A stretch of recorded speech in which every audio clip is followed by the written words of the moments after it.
Let's clap our hands on three. Ready? 1, 2, 3. Let's do that again. Ready? 1, 1, 2, 3.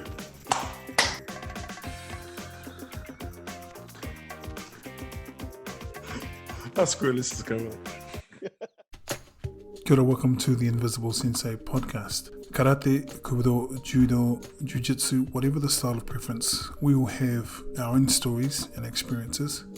We are all our own Invisible Sensei. Follow us on Instagram, Facebook, and YouTube. And again, thanks for taking time to listen. Hey, kia ora, everybody. Welcome to the Invisible Sensei podcast. Hope you're well. And today we've got a really special podcast. And in fact, they're all special.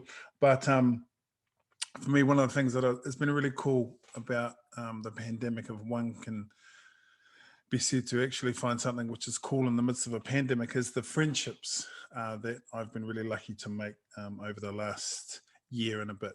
And I guess a couple of people jump to mind.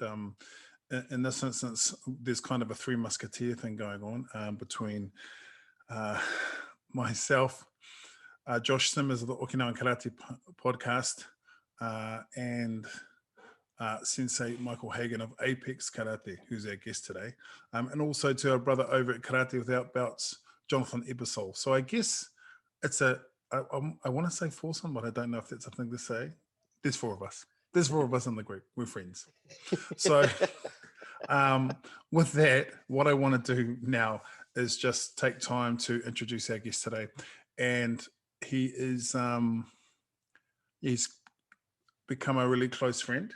And the way in which I got to know Sensei Michael Hagen is through his Apex Karate YouTube channel. I'll put some links to it in the description. Go and check it out. I strongly recommend it. I found it and it was recommended to me. A lot of really good people who know what's what in the karate world treat it like one would an ancient tome, but only the worthy may turn the pages. I hope you enjoyed that. So without further ado, I'd like to welcome Sensei Michael Hagen. Hey, brother. How you doing? I'm doing well. How are you doing, man? Thanks for having me on. No, man. Thank you so much for taking the time. It's been cool. We've been kind of teeing it up for a while, and I've been chasing Michael, and then kind of one thing gets in front of the other and so on and so forth.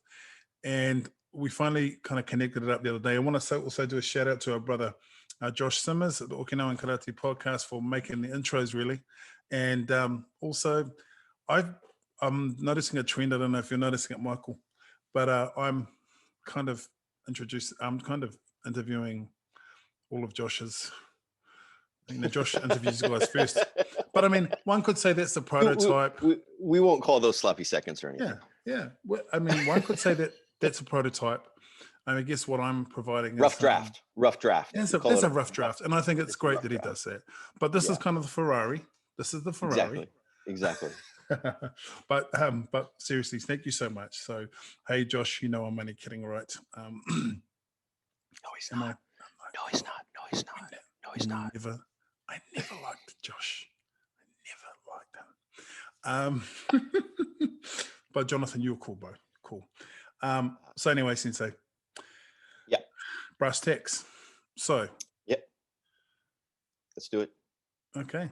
So here's a question. What, in all your years of doing karate, did you believe about karate in the beginning? What was your starry-eyed kind of belief that you don't believe anymore? Oh, okay. That's a pretty tough one. So I actually have, we talked about this the other day, and so I kind of gave it a little bit of thought, and I came up with two things. One, somewhat of a positive, and one somewhat of a negative, but I think of it in a negative way to help me maintain my focus, and I'll kind of explain that right there. The first one is that I thought when I started karate, and so if you've listened to the Okinawa Karate podcast and you heard my story of how I started karate, you'll know that I went to Japan and I started training karate in a university karate club in Japan. And so when I started, I kind of thought I understood, or I kind of had an idea of what I thought karate was, right? You're punching, you're kicking, there's some self-defense, there's some competition, JKF, WKF style competition. That's what we were involved in. And it was all simple and I don't mean the movements themselves or anything like that was simple, but the concept was simple. But what I found is that there's so much more to karate. And karate can be what you want it to be, pretty much. If you want to be a WKF competitor and you want to do kumite and you don't want to do kata and you don't want to do any of the other stuff, then it can be that for you, and that could be your reality. If you want to focus on bunkai or practical applications, that also could be your reality. And so over time, I've realized that in Japanese, there's this phrase, this saying called okuga fukai. It's like the back is deep. There's so much depth to it. Karate has so much in it that it gives you the room to really make it your own through your own growth and training and understanding. And even over time, my understanding of what I thought karate was has changed, at least for me. So that's one thing. The other thing that I use as kind of a prop or a motivator to make me continue to learn and train is that I used to think that because you were a black belt or because you were a high-ranking dan, fifth dan, sixth dan, nana dan, whatever, that you knew what you were talking about and that you had the knowledge, the answers, right? In Japanese karate, you don't hear so much, the word master or grandmaster, but in other martial arts, you hear those phrases a lot. And I actually despise that word master as it relates to karate because it implies a level of mastery. And anybody who's studied Japanese martial arts, or not even martial arts, calligraphy, tea ceremony, dance, traditional dance in a Japanese context will understand that there's no such thing as mastery. That kind of comes in with the do aspect, right? The path, the way in Japanese martial arts and other social and cultural things. So, but I've seen several instances, over the past several years to where people who should know better will say things that are immediately taken at face value. But if you give it more than a half second of thought, it's the absurdness of it just comes out. And I've got a couple of examples, but they'll be talking about techniques that are completely unfounded or let's just say close to impossible, probably. And they'll say that, oh yeah, you can totally do this. And so I use that as a motivator as to why I have to keep developing myself. I have to keep training, right? And even with my athletes, I will caution them to say, or when I say something, don't accept what I say at face value simply because I'm your coach or I'm your sensei and I say it. You have to train it, put it into practice, make sure that what I'm saying is valid. Don't just accept it on face value. And so, because I've gotten to a point to where I can look at things and I can say, okay, that's a good technique, or that may work in certain circumstances, but it may not work in others.